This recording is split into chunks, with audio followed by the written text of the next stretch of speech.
परम पूज्य संत स्वामी श्रद्धानंद जी महाराज का सत्संग सबसे पहले सुनने के लिए हमारे YouTube चैनल यथार्थ वाणी को सब्सक्राइब करें और साथ में बेल आइकन बटन को जरूर दबाएं।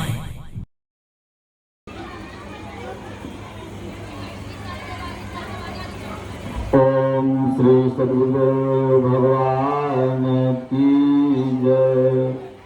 बोल जय सिया राम, जय जय सिया राम। सब लोग बोलिए जय सिया राम, जय जय सिया राम। बोलो जय सिया राम, जय जय सिया राम। जय सिया राम, जय जय सिया राम। ओम जय गुरुदेव, जय गुरुदेव। जय गुरुदेव, जय गुरुदेव। ओम जय गुरुदेव, जय गुरुदेव।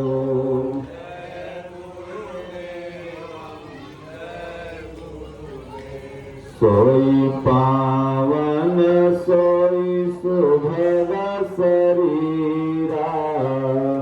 तुम लोग भी बैठ जाओ, पटना वाले बैठो।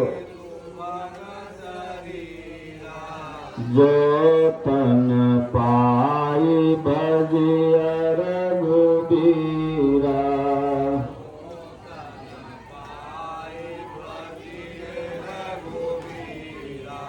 श्री राम जय राम, जय जय राम। जो भी है जहाँ बोलना। श्री राम जय राम, जय जय राम।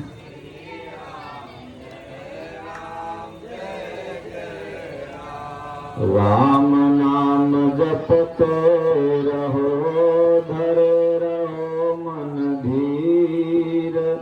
कारज सकल सवारी है, कृपा सिंधु रघुबीर। तो सज्जनों, जैसा मैं बता रहा था कि ये जन्मदिन क्यों मनाया जाता है। प्रत्येक घर में प्रचलन है, कोई जहिया शादी हुआ रहता है एनिवर्सरी मनाता है, तो कोई जन्मदिन मनाता है, तो साधु लोग पुण्यतिथि मरण दिन मनाते हैं। मतलब कुछ न कुछ मनाते हैं। लेकिन भगवान ने गीता में कहा कि अर्जुन, नयनम छिदन्ति शस्त्राणि, नयनम दहति पावकः, न चैनम क्लेदयन्तापो, न शोषयति मारुतः। हे अर्जुन, यह आत्मा को न शस्त्र काट सकता है, न अग्नि जला सकती है, न वायु सुखा सकता है। यह अजन्मा है, नित्य है। भगवान ने कहा कि जब जन्मने वाले की मृत्यु निश्चित है और मरने वाले का जन्म निश्चित है, तो फिर हे अर्जुन तुम शोक क्यों करते हो। और जब आत्मा जन्मती और मरती ही नहीं है, तो फिर जन्मदिन कैसा। तो ये मनुष्य शरीर जिस दिन हमें मिलता है, बड़े भाग्य मानुष तन पावा, सुर दुर्लभ सब ग्रंथ ही गावा। तो उसी दिन को लोग लिख लेते हैं कोई डायरी में, कोई उससे जाकर के जन्म कुंडली बनवाता है और इधर लोग लिखने लगे। पहले बहुत प्राचीन समय में लोग उतना पढ़े लिखे रहते नहीं थे और लिखते नहीं थे, खाली इतने लिखते थे कि ई महीना में जन्मे। जैसे भगवान राम का देखिए कि नवमी तिथि मधुमास पुनीता, तारीख नहीं था कि कौन तारीख के जन्मे थे, ये था कि नवमी तिथि को जन्मे थे। शुक्ल पक्ष अभिजित हर प्रीता। भगवान श्री कृष्ण का भी जन्म कहते हैं कि अनहरिया में अष्टमी के दिन हुआ। और आज है कि 21 तारीख जन्मे, 3 तारीख जन्मे। उस समय ऐसा तिथि अष्टमी, नवमी, दशमी ऐसे होता था। तो भगवान का भी जन्मदिन मनाया जाता है। आप अयोध्या जी में जाइए और मथुरा में, वृंदावन में जाइए, लोग धूमधाम से मनाते हैं। तो उसी क्रम में लोग अपने बाल बच्चा का भी मनाने लगे। तो यह जन्मदिन हमें प्रेरणा क्या देता है, क्यों मनाना चाहिए? तो इसलिए इसको मनाने से एक यादाश्त होता है। जैसे आप अगर 30 बरस के हो गए, 40 बरस के हो गए, तो आप 40 बरस के नहीं हुए। अगर आपको जीना है 60 बरस, तो आप 20 बरस के हो गए। तो जन्मदिन, क्योंकि 60 में 40 निकल गया और बचा कितना, 20, तो आपकी आयु 20 बरस हो गई।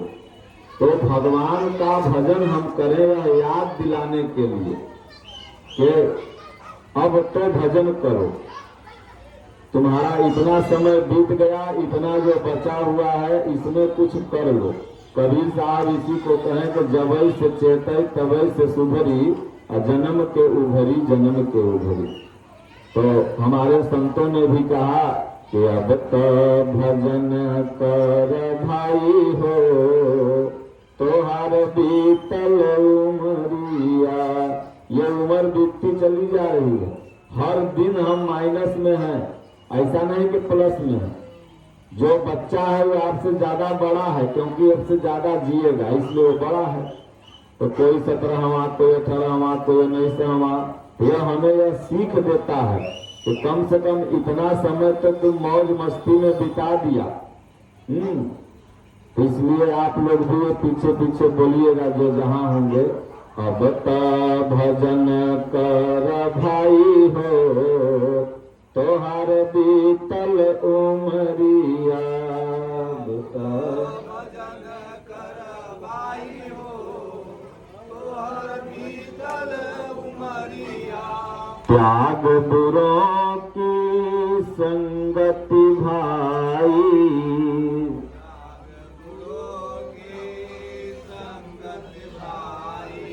कर सत्संग उसी में भलाई।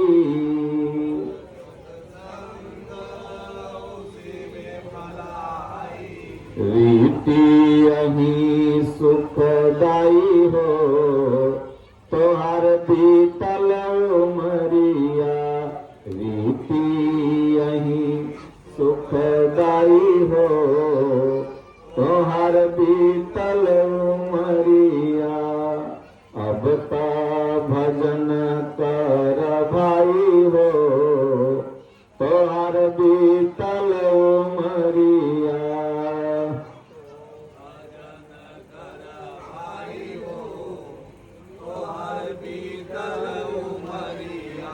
माया ने तुझको बहकाया,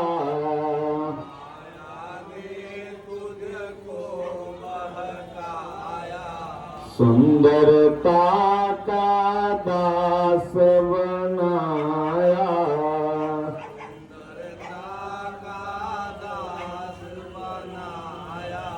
नाव भंवर में फसाई हो, तोहर बीतल उमरिया।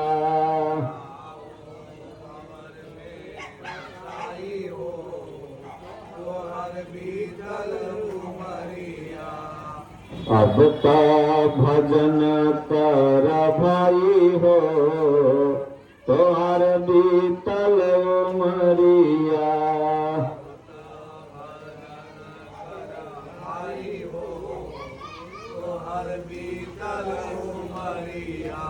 पाप गठरिया सर से पटकी द,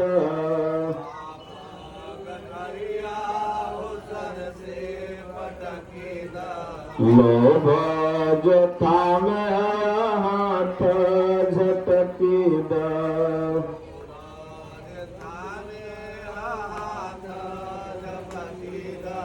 धर्म के कलाई हो तोहर बीतल उमरिया। कलाई हो तोहर बीतल उमरिया। अब ता भजन कर भाई हो तोहर बीतल उमरिया। भजन कर भाई हो तोहर बीतल उमरिया। तो ये जन्मदिन मात्र ही जन्मदिन नहीं, संतों का मरण दिन मनाया जाता है, पुण्य तिथि।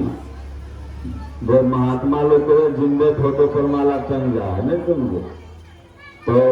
लेकिन गृहस्थ लोग जो होते हैं ये जन्मदिन मनाते हैं। तो जन्मदिन सिर्फ केक काटा, बैलून फोड़ा, और पुण्यात्मा परिवार है मुन्ना सिंह के तरह तो पूरी सब्जी बनाया, सेवई बनाया, और कोनो राक्षस है तो 10-20 किलो मुर्गे काट दिया, तो इसका नाम जन्मदिन नहीं है, नहीं समझे। ये तो एक फॉर्मालिटी और फैशन हो गया कि भाई जन्मदिन हर घर में। यहाँ त्रिशूल है, वो भक्त है आश्रम के, तो घर में एक जाल लड़का है उसको, तो उन्होंने कौन दिन रोजे जन्मदिन रहा है, तो खीर बनाता है, पूरी तो आश्रमों में लाता है। मतलब गरीब से गरीब घर में भी जन्मदिन मनने लगा। लेकिन इसका मनाने का एक ही मात्र रीजन है कि आज हमारा इतना बीत गया, अब हमारा इतना जो बचा है, कहाँ गया राजा जो उसका जन्मदिन है, किधर गया? तो जितना बचा है जो हमसे हुआ वो तो अब डिलीट कर दिए, क्योंकि वो हमारे जिंदगी में फिर वापस नहीं आएगा। लेकिन जो हमारी शेष आयु बची हुई है उसको क्या करना है कि अब हमें अच्छा से आगे बढ़ना, ताकि धीरे धीरे कहें सिमिटी सिमिटी जल भरई तलावा अजीमी सज्जन सदगुण पन आवा। जैसे थोड़ा थोड़ा जल से एक तालाब बन जाता है, नदियां निकलती हैं और एक समुद्र का निर्माण कर देती हैं, उसी तरह से प्रत्येक व्यक्ति को चाहिए कि जो हमसे भला बुरा हुआ, पीछे हुआ, कोई बात नहीं, भगवान बड़े दयालु हैं, क्षमा कर देते हैं। क्योंकि भगवान अगर क्षमा नहीं करेंगे तो हम लोगों का इतना पाप कर्म है कि कभी तर नहीं पाएंगे। इसलिए न जाने कौन से गुण पर दया निधि रीझ जाते हैं, न जाने ऐसा कौन सा मनुष्य का गुण है कि प्रभु रीझ जाते हैं और उसको गले लगा लेते हैं। तो इसलिए जिसका भी कोई जन्मदिन मनावे, जहां भी मनावे, तो अपने मन में यह विचार रखे कि ये जो केक काटते हैं इसका प्रतीक क्या है कि केक कटा मतलब इतना आपके जीवन का जो केक किसका बनता है? क्रीम का। तो मनुष्य का आयु क्रीम है, नहीं समझे? क्रीम यही क्रीम है, जो हमारी उम्र है 60 बरस की, यह क्रीम है। ये घी से भी अच्छा है, अनमोल है। भगवान ने कहा कि अनमोल रतन धन पायो। ये शरीर 84 लाख कबहू कर करुणा नर देही, देत ईस बिनु हेतु सनेही। तो जैसे अभी केक कटा, इसका आयु 17 था, तो वो कट गया, यानी 17 क्रीम जो उसमें से 17 साल निकल गया। अब मान लीजिए अगर 100 होगा तो उसमें से माइनस करिए तो जितना बचा उतना, फिर इसी तरह से। तो हमारे जीवन का अमूल्य क्षण केक है, क्रीम है, और वह कटता चला जा रहा है और उसी को लोग बांटते हैं। तो इसलिए इसका यह मतलब हुआ। तो आजकल केक क्या है, अंडा का भी बनता है, फलना ढकना, लेकिन ये सब एक दिखावा है। बाकी समझने का तरीका मात्र यही है कि हमारे जीवन से उतना निकल गया और इतना बचा हुआ है, इसमें हम ऐसा काम करें कि देश का, माता पिता का, घर का, समाज का, सबका नाम रोशन हो। नहीं समझे? सबका नाम रोशन हो, आगे बढ़ें। जैसे कि माता पिता हमारे तुम्हारे जो है दुश्मन नहीं, वो मित्र होते हैं। उनका डांट फटकार ही आशीर्वाद होता है किसी का। हम सब पूरे युवाओं को बता रहे हैं, या जो बुजुर्ग लोग भी मनाते हैं जन्मदिन, या अपने शादी का सालगिरह मनाते हैं, तो उसमें वो देखेंगे इतना मेरा जीवन जो अमूल्य था यह खत्म हो गया, जो बचा है इसको भी मूल्यवान बनाना है। तो इसलिए यह प्रत्येक जन्मदिन मनाने वाले लोगों को संकल्प लेना चाहिए कि सुबह शाम 10 मिनट हम भगवान का भजन करेंगे और गीता रामचरितमानस जो सनातन संस्कृति का रीढ़ है, सनातन माने ये नहीं होता है कि तमाम आडंबर में भटको वो सनातन है, नहीं। सनातन भगवान ने कहा कि हे अर्जुन यह आत्मा ही सनातन है। अछेद्यो अयम दाह्यो अक्लेद्यो अशोष्य एव च नित्य सर्वगत स्थारुण अचलोयम सनातनः। और जो आत्मा का पुजारी है वही सनातन धर्मी है। और हम और आप नहीं मरते, ये मरता है शरीर। इसलिए भगवान ने कहा अर्जुन शोक मत करो, क्योंकि ऐसा नहीं कि ये तुम्हारा पहला जन्म है और ऐसा भी नहीं कि ये तुम्हारा आखिरी जन्म है। इसके पहले बहुत बार तुम जन्मे हो और जन्मदिन मनाए हो, और इसके बाद भी बहुत बार जन्मोगे और जन्मदिन मनाओगे। इसलिए ऐसा करो कि तुम्हारा न जन्म हो और न मृत्यु हो, तुम मेरे स्वरूप को प्राप्त कर लो। तो ऐसा करने का क्या उपाय है कि भाई न हम जन्मे और न मरें। तो भगवान कहते हैं कि माम पैत तू कौन्तेय पुनर्जन्म न विद्यते। हे अर्जुन, जो मेरा भजन करता है, हे कौन्तेय, उसका न जन्म होता है और न मृत्यु होता है, वो सहज मेरे स्वरूप में प्राप्त हो जाता है। इसलिए भगवान ने कहा कि कान अस्ते अस्ते हित ज्ञाना प्रपद्यन्ते अन्य देवता तम तम नियमास्थाय प्रकृत्या निहिता स्वया। तो भगवान से अर्जुन कहता है कि प्रभु आपको लोग भजता क्यों नहीं? तो भगवान ने कहा कामनाओं से जिनकी बुद्धि आक्रांत है, ऐसे मूढ़ अविवेकी नादान नासमझ व्यक्ति मुझे न भज करके अन्य जगह, यहाँ जाओ ये पिंडी पूजो तो 10 टरक हो जाएगा, वहां जाओ तो 20 टरक हो जाएगी, ये भगवान के पास जाओ तो ये हो जाता है। यानी जहाँ पर जितना मनौती पूरा होता है वहाँ उतना भीड़ रहता है। तो क्योंकि लौकिक चीज हम लोग भगवान से मांगते हैं, इसलिए मांगना है तो प्रभु को ही भजना है। इसलिए भगवान ने कहा कि मुझे भजो, और क्योंकि जिसकी भी पूजा करते हो, भगवान श्री कृष्ण कहे किसी देवता की पूजा करते हो तो वह भगवान श्री कृष्ण की ही पूजा है, लेकिन वह अविधि पूर्वक है। तो विधि पूर्वक क्या है? तो कहें कि विधि पूर्वक है कि जो सर्वधर्मान परित्यज्य मामेकं शरणं व्रज अहम त्वां सर्व पापेभ्यो मोक्षयिष्यामि मा शुचः। सब जगह ही अपने भगवान को देखो। जैसे गोस्वामी जी क्या कहते हैं कि सिया राम मैं सब जग जानी अकरम प्रणाम जोर जुग पानी। गोस्वामी जी हर जगह अपने सीताराम को देखते हैं। इसी तरह जितने भी महापुरुष हुए सबों ने कहा कि अपने इष्ट को सर्वत्र देखिए, कण कण में देखिए, लेकिन उनका निवास हृदय है। इसलिए जन्मदिन सब मनाओ, लेकिन जन्मदिन मना करके सीख लो कि भाई हम इतना बचा इतना बचे। इसलिए तुम आशीर्वाद लो अपने पिताजी से माथा पटक करके कि भाई जो हुआ सो अब तक डिलीट कर देते हैं मोबाइल में, और आप भी डिलीट कर दीजिए। और आगे से हम ऐसा करेंगे, और मेरा आशीर्वाद भी है, गुरु महाराज का भी है कि इनका मोछ कभी गिरेगा नहीं। तुम लोग से नहीं समझो, मोछ टाइट ही रहेगा। हाँ, माथा पटक के गोल लगो, मम्मियों को जाके लगो, और जो पुराना सब खत्म तुम्हें लग लो। तुम्हें जन्मदिन आएगा तैयार लगोगे। ओम श्री सद्गुरुदेव भगवान की जय। श्री राम जय राम जय जय राम, श्री राम जय राम जय जय राम। राम नाम के जाप से सकल पाप कट जाय, अजय से रवि के उदय से अंधकार मिट जाई। पूर्व जन्म के पाप से हरि चर्चा न सुहाई। अजय से जर के ताप से भूख विदा हो जाए। हरिओम शांति शांति शांति। अब केदार